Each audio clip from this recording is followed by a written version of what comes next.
حارث بن مالک رضی اللہ تعالیٰ عنہ نبی کریم صلی اللہ علیہ وسلم کے پاس آئے تو آپ صلی اللہ علیہ وسلم نے فرمایا، حارث صبح کیسے گزری؟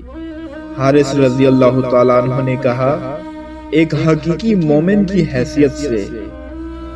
حضور صلی اللہ علیہ وسلم نے فرمایا، خوب سمجھ کر کہو، کیونکہ ہر چیز کی ایک دلیل ہوا کرتی ہے۔ تمہارے ایمان کی کیا دلیل ہے؟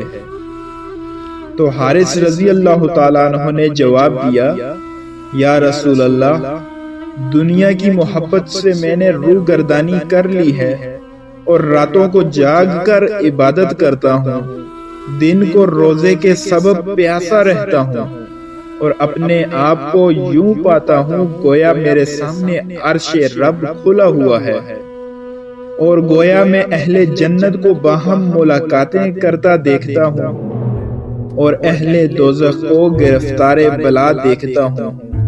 حضور صلی اللہ علیہ وسلم نے ارشاد فرمایا، ہاں اے حارث، تم ایمان کی حقیقت تک پہنچ چکے ہو، اس پر قائم رہنے کی کوشش کرنا۔ یہ آپ صلی اللہ علیہ وسلم نے 3 مرتبہ فرمایا۔